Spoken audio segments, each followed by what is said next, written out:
Hello from Maiden Castle as Durham welcome Ipswich Town in WSL 2. Two out-of-form teams battling away towards the bottom of the table. Durham start the day 9th, winless in 4, while Ipswich are rock bottom of the division with 5 defeats in a row. They're also 5 points adrift of safety. Having made 7 changes for the last outing in the League Cup, Durham revert to their more tried and tested 11, the same one that drew 1-1 at Southampton before the international break, while Ipswich searching for just a second WSL 2 win, make 2 changes as Charlotte Fleming and Shauna Guyot replace Summer Hughes and Grace Neville. Before we get underway at Maiden Castle today, we will pause to remember one of Durham's biggest ever fans. He passed away recently. His name's Harry Tidbury. He was Durham's biggest fan, was at their first ever WSL game in 2014 and had been an ever-present ever since. His love for the football club at all levels meant that he would even delay operations in order to attend matches. Harry Tidbury's passion for the game and for Durham Football Club were truly unmatched. Well, Durham's struggles this season tend to be scoring goals rather than keeping them out. Just 12 in 9 games. Only Sheffield United and today's guests Ipswich have scored fewer. That's a lovely ball forwards for Rhianna Dean, who does brilliantly to control that swivel and hit it so swiftly.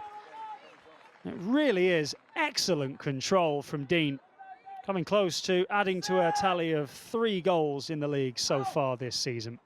A lot of height in there. None taller than Mitchell.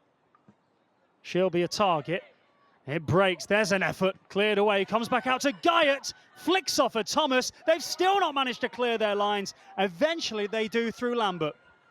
A nervy moment there for Durham and their supporters. Guyot with the most convincing of efforts there, in amongst 3 or 4 of them. Long searching ball from Foster, it's flicked on and Speckmeyer's in and onside. Brilliant recovering challenge though from Beth Rowe. Danger still not cleared, now it is by Waring and then hammered anywhere. Dean looks to hold it up, wants a free kick, isn't going to get one. Here Durham come again. Blake.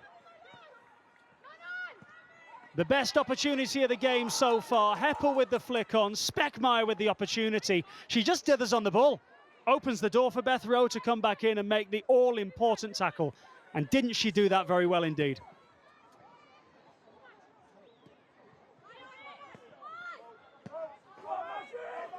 Good direct ball over the top and Speckmeyer's in again. This time she gets the shot away and draws the excellent save from Natalia Negri. Well, Durham's best threats have come when they've been direct like that. A wonderfully weighted ball. No one could catch the Venezuelan striker this time, but the goalkeeper, Negri, up to the challenge. Mitchell looks to pick out Peskett on the right wing. Perhaps enough time for just one final attack. It's still Peskett to Dean. Onside, forced wide. Briggs can't prevent her from keeping the ball in, and quite the effort to end the first half from Tash Thomas. Rhianna Dean's done ever so well to keep the play alive, and well, Thomas just couldn't quite keep her effort down. A few umbrellas popping up now here at Maiden Castle on a chilly Sunday afternoon. Good tackle made by Peskett, and there might well be space to try and expose now in behind Briggs. Peskett cuts a lonely figure. Nice idea to try and cut back inside. It's a brilliant idea. Peskett, and it's in! Turned in by Guyot, and Ipswich lead at Durham. And it's last season's superstar Sophie Peskett who makes something out of nothing. Briggs gives up on the play. Good ball, good finish. Shauna Guyot gets her 4th goal in Ipswich colours, her first of this season. They lead at Durham by 1-0.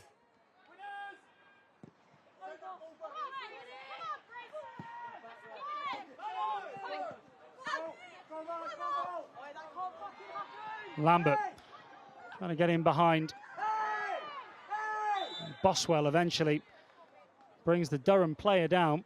Boswell just trying to get back in front of Lambert, wasn't able to do so, but certainly then wasn't going to allow another Durham player to get away from her. It was Speckmeyer that hit the deck. Beth Heppel stood over this free kick. Heppel's ball, brilliant cross it is, and it's 1-1. It's Michaela Foster. She ghosted into the penalty area. Is there anything better than a diving header? Look at that for a brave header from Michaela Foster. Durham are level just 5 minutes after going behind. Wilson, first time clearance. Nodded back in the opposite direction as the two skippers play a two-person game at the moment. There they are again, Wilson and Boswell. Up to Thomas, does really well to make that ball stick and set Peskett away. Everyone thinking that Durham can go on and win this. Don't rule Ipswich out. Peskett's ball headed back towards her again. Space for Deer on the edge of the penalty box, but Peskett will go alone and hit it. Oh, it's put over the top of the crossbar by Shauna Guyot. What an opportunity for Guyot to grab hers and Ipswich Town's second of the game. Peskett with her head in her hands. Guyot looked to the sky. Booming ball forwards to put this Durham goal under some pressure. Rihanna Dean will hit it off the crossbar. The goalkeeper was frozen to the spot, knew she was getting nowhere near it, and was a spectator like the rest of us. That is some effort.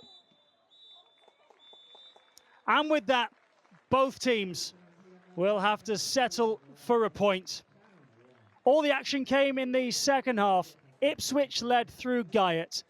Durham equalised through Foster. There were spectacular chances to snatch a winner at the end, but it finishes at Maiden Castle. Durham won, Ipswich Town won.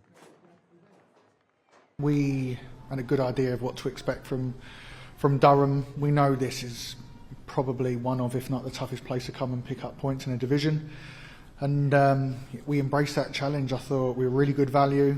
I thought the application and the attitude, the character, the spirit of the players was fantastic. We highlighted at half-time that, you know, in cases previously this year we've fallen off a little bit in the second half, so we really wanted to bring the game to a more and create more chances, which I think is what we did. Credit to Ipswich, they came out kind of firing, especially that second half, and probably made us panic a little bit, and we kind of didn't really know what to do with it. But yeah, credit to them, but we wanted the 3 points.